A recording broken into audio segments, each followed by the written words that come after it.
عدد markaad maqashay aad bay kaaga yaabin doonto waxaana ku tusaysaa hadaa istighfaarta la sinto inuu ilaahay farash ku furayo hadaba ninkan sheekha wuxuu yiri masaajid ayaan jimcaha ka gali jiray khudbada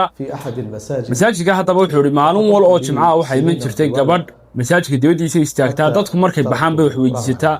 nin walba wuxuu awoodo ayuu siiyaa hadaba muddo markay sida ahayd gabadhaas waxay ogaataa maalinta jimcaha kaliya ayay timaadaa hadaba waxay muddo sidii haato hadaba wuxuu sheekhu maalin dambe aan khudbadii dhameeyay oo sunaystay oo isla iska tag albaabkii imaamka ka baxayay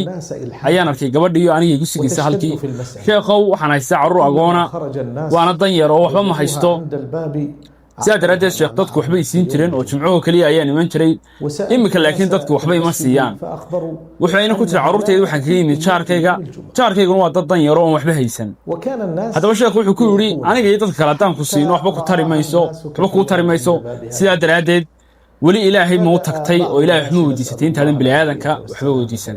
falowdiya laagtay naga ilooban taana dhameyn gabadhu waxay ku tiri ma salaadaha waan tukadaa oo faralka waan fuliyaa hadaba sheekhu wuxuu ku yiri hadii aad faralka tukato sunnahana raaci laakiin waxaad joogtaysaa istighfaarta joogtay ayuu sheekhu ku yiri gabadhi sidoo kale waxaad joogtaysaa buu ku yiri kelmadda la hawla wala quwwata illa billah wuxuuna sidoo kale kula dardaarmay sheekhu inuu gabadhaas ay uga baqato ilaahay si kora iyo si hoosaba ay uga baqato carruurteedana ay ku dardaaranto mar walba inay joogtayaan istighfaarta wuxuu sheekhu gabadha way iga tagtay جمعيه كحجة قبل وان أركواي جمعيه لبعضنا وان أركواي جمعيه سدحادنا وان أركواي مركز سدح جمعه ويا أيام قوان كوجاري بالقبل هنا كورطونا هالك كودم بيسي كوريجي دي بان تجي كوريجي دي حرام بان أركي شار كده بان ويدي شار كده وحيقول أنا شيخ وقبل وي جورتي ويقنع حكوري حاجة وجورتي قبل طن يربي بحيل وحكوا جورتي حتى ما هيسن أمر هيركي شار كلا وحكوا عن شيخي شيخ هو إنه كورنتي قبل دي أو ثلاثة أساسية قاعدتي ها يعني استغفارته توقتيسو sidii baana gabadha istighfaarta ku joogtaysay iyadii carruurteediba maalin walba way ku joogteeyeen sidaa daraadeed waxba u yimid nin ay family yihiin gabadhiina uu guursaday oo waxay degan tahay guryaha ugu qaalisan wadanka Sacuudiga waliba ninkaas soo doonay wuxuu lagu sheegaa inuu haa dadka ugu lacagta badan ee wadanka Sacuudiga wuxuu yiri marka inta la sheegay waxaan sidii bal ninka ganacsadaha haddana ka wardoon oo wuxuu ninkii ganacsadaha ayaan la xiriiray waxaan weydiiyay gabadha arrinkeeda anigoo isku sheegay inaan haa imaamkii masaajidka hadaba ninkii ganacsadaha wuxuu igu yiri sheekhow anu gabadhan ma aqoon nolosheedana wax war kama hayn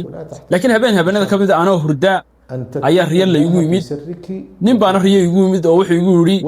lacagtu ilaahay ku siiyay iyo hantidu ilaahay ku siiyay gabadha hiblaayo wax ka siiyay hadaba ninkii ganacsadaha wuxuu yiri markaan riyadii ka soo kacay baan hooyadii weydiiyay gabadhaas cid ay tahay